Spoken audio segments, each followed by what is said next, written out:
probably one of the most conservative guys here in the state. 32 years in the military.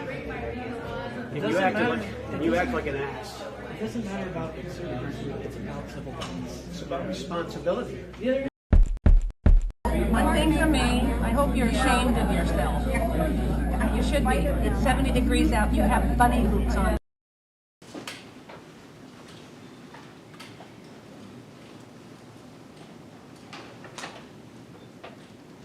I go by David Werner. Now, I served in the military. I was over in Iraq doing the cleanup operations and all that stuff. And I've dealt with really bad smog because we burnt everything over there. Wires, computer chips, vehicles. And that stuff, it got everywhere. You'd be breathing that in, you'd be coughing it up. I have never experienced that kind of stuff over here in the Palmer area. I mean, I'll sit there, I'll be driving, I'll see huge dust storms obscuring the entire skyline. But yet, I'm not really having too much of an issue with anything or anything like that. And it's the dust I'm seeing. I'm not even seeing the smoke. So I'm trying to figure out where's the smoke issue coming from, because I just see dust. The only time I see smoke is usually when we got wildfires going on in the state, or we have the smoke blowing over from Russia when they have wildfires. So tell me, is this specifically coming from the valley? Is it coming from another country? Is it coming from another area in the state?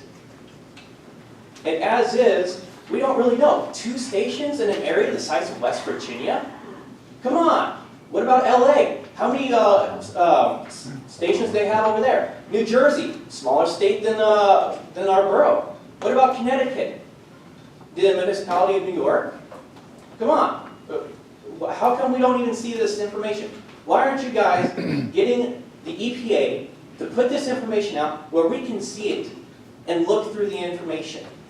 Not in this, oh, we typed up these graphs and all this stuff, here's some mumbo-jumbo stuff that no one's really going to understand. But what about those of us that want to look at the hard data and stuff like that? No, we have to look at this information and go, what the hell are they talking about? And even then, with the memorandum you got going on, no one knows what the hell is going to be going on. Where's the limits? It says regulations and stuff like that. Okay, are we going to start having people going into people's houses and inspecting the fireplaces and saying, okay, we're going to tax you this much, or we're going to fine you this much?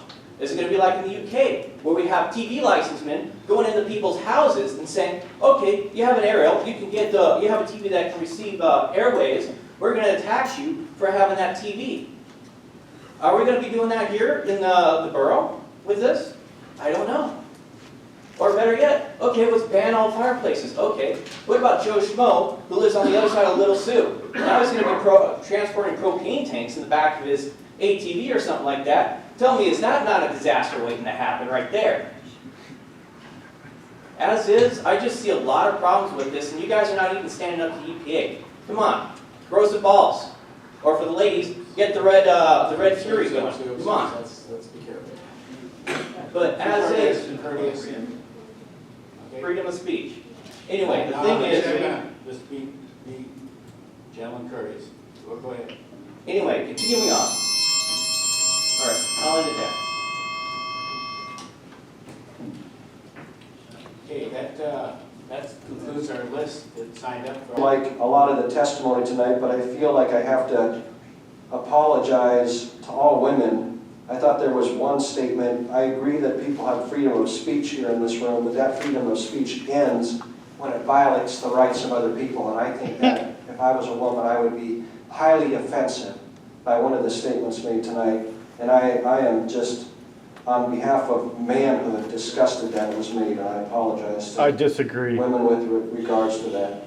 I quietly listen to your comments, and you'll quietly listen to mine, please. Thank you. You think I cut you off every once in a while? There we go.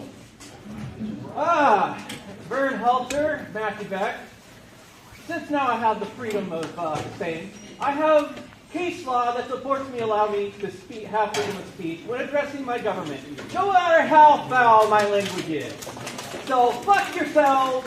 You can go ahead and arrest me on that part. I had equally good comments for both the men and the women, but Vern Halter had, of course, disrupt my speech. Please don't tell people you did that.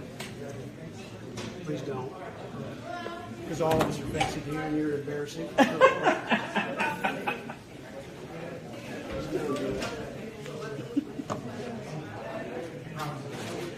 had to say it, man. I had to. Did I get on the live stream there? Yeah, you're live. You're live. I hope you guys enjoyed that one. All right, you guys, leave your comments. Let us know what you think.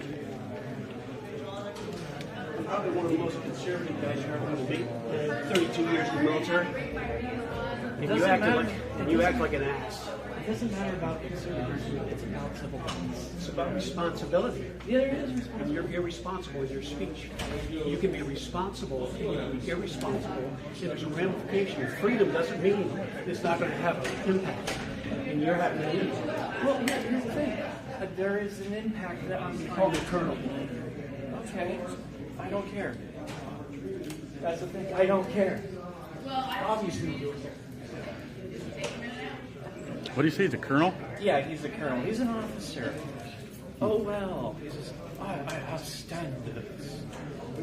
He's retired too. He did 20-some years. How do you?